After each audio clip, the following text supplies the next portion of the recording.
This Chinese cheap thing here can light for 24 hours continuously and can be charged for 45 minutes, minimum 45 minutes.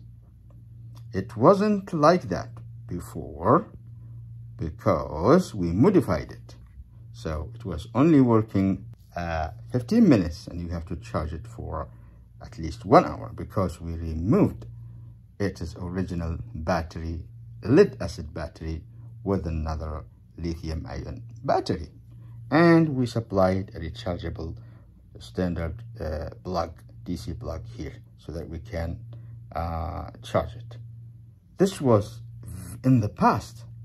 We did this 6 years ago, but I'm lucky because I found the video on my machine.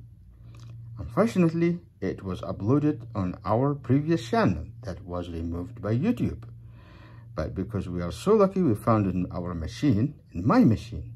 And now we can go ahead and watch this old video and how did we made all of that. Basically, we will change this lead acid 4 volts battery with the 18650 lithium ion battery. Then we will remove the circuit because we don't need it anymore. Maybe we'll supply another circuit for charging the battery.